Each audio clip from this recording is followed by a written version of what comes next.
Dito tayo ngayon guys sa ating kaibigan, no? Nagpakain tayo ng pabo. Nandito po si kaibigan natin Dwinding Linyo po. Meron po siyang ipapaabot sa lugar na babanggitin po niya dito. Kasi marami po nagtatanong kung saang lugar pa ito matatamaan po yung biguan. So sinabi na po ng ating kaibigan dito, wala tayong kawalan dito. Lahat po tayo makasagupa. Pero meron silang bagong nakuhang impormasyon tungkol po dito sa Cebu, no? Mayroon pong nakita po nila na may masamang pangitain. Huwag po kayong magpanik po ito dahil po ay yung ginagawa po ng ating mga kaibigan ay isang babala lang at nakita lang po nila talaga kung ano ang mangyayari. Basta tiwala lang po tayo sa Panginoon kasi siya lang po talaga yung sandalan po natin. Siya lang po talaga yung sandata natin dito. Kaya kausapin natin si kaibigan kung ano man po ang kanyang nakikita dito, kung kailan mangyayari po yung trahedyang ito, yung the big one doon sa Cebu. Sana po ay walang mangyayari sa taong ito. Kaya kaibigan, kailan pa ninyo ito nakuha na impormasyon na kasali pala ito sa the big one na mangyayari kapag ito ay dumating ang panahon na lalakas pa ang lindol dito sa amin po? Ano po talaga ang inyong nakikita dito? Kasali po ba ito sa nakikita ninyo na hindi maganda?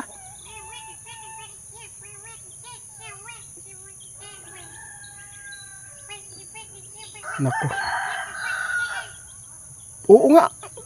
Totoo po yan. Sabi po ng ating kaibigan, kung doon daw mo og dagat diya guys, no? Posible gid kaayo na maagian gud mo o kalamidad diya na dili gid ninyo inaasahan nga karon pa gyud mo abot. Ano po ang maganda po dito kaibigan na gagawin po nila? Gusto po ba ninyong banggitin natin yung kung anong mga sign po doon na mangyayari?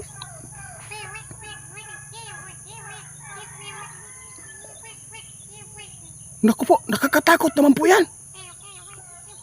Totoo po yan kaibigan, mangyayari talaga yan. Ay Diyos ko po, grabe naman eh. Guys, ito po ang sign kapag mayroong kayong nakikita, lalo na po yung mga mananagat po dyan sa Cebu, no?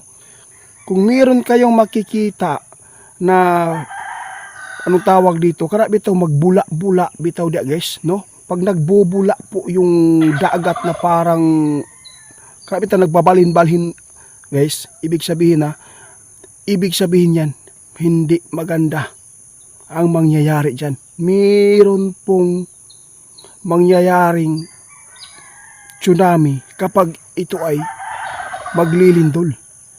Sa lahat po ng mananagat po dyan kung mayroon po kayong makikita nasa gitna ng karagatan, basta nasa karagatan po, no?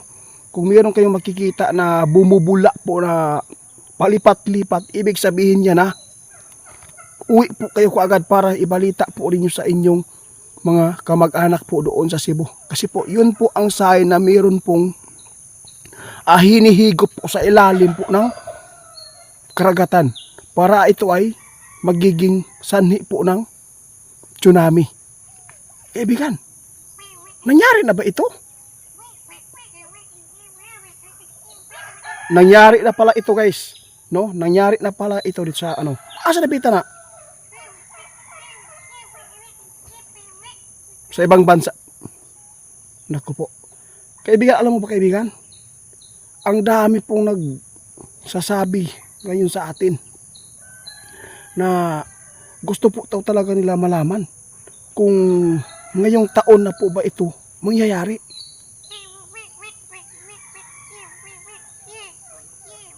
Nako guys, ito po sa lahat po na nagtatanong sa amin kung kailan mangyayari po yung the big one, hindi po natin alam na ito ay mangyari ngayong taon na ito.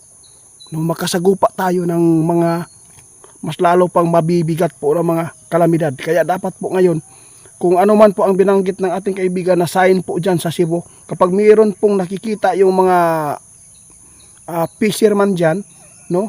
Na mayroon pong pagbula na malakas para siyang kumukulo po guys doon sa dagat. Ibig sabihin niya na mayroong masamang darating po na kalamidad dyan sa Cebu.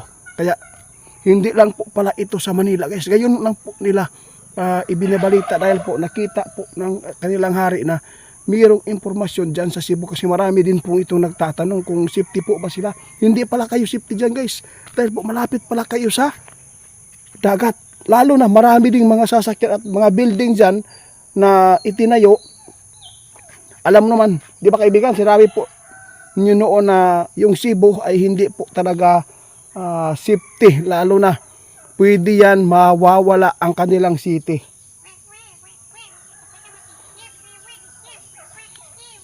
Naku, pag mangyari ito guys na mayroong city na mawawala, ito ang nakakatakot po, no?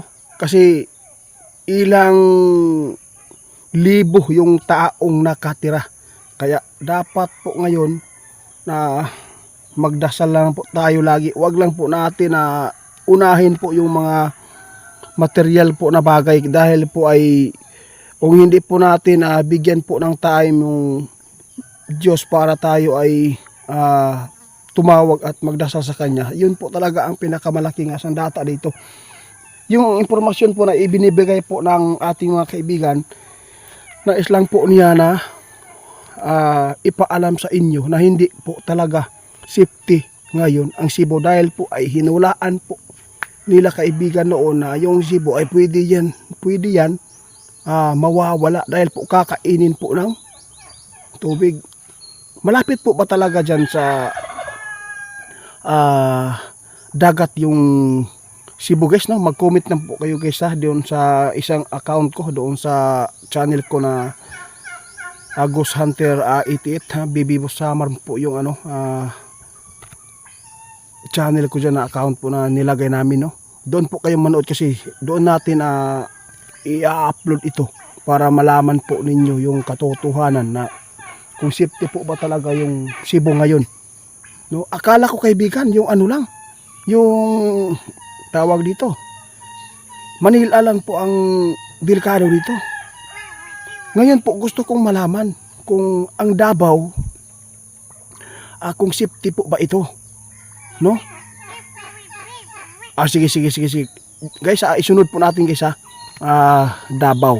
Subukan po natin kung meron po pa silang kayang makita doon na mangyayari ng mga trahedya katulad po ng Nabiguan, kung saan po talaga tatama po yung lindol, no? Ang sinasabi po ng ating kaibigan nung nag-usap kami dito, Manila lang po ang kanilang nakikita na pinaka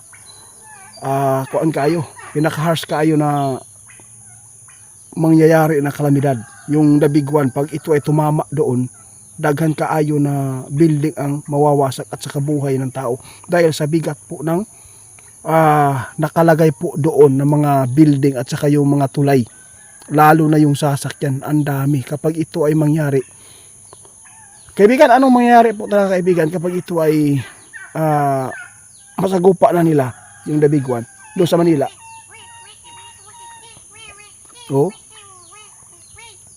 Mabubutas ito guys, di ba? Pagkatapos nabutas ito, ang tubig po ay papasok po talaga yung tubig guys. Yun po ang pinakadelikado doon sa Manila talaga. At saka doon sa Cebu dapat po kayo ay mag-ingat din kung sino man yung mga ng isda sa dagat, no? Sila po talaga ang makakita dyan.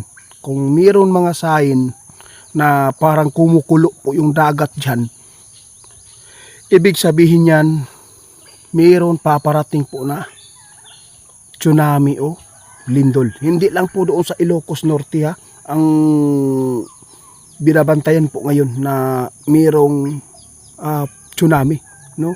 Kasi inaabangan po nila yung yung lindol po talaga, kasi ang lindol po talaga doon malakas po talaga yung galaw po ng ilalim po ng dagat.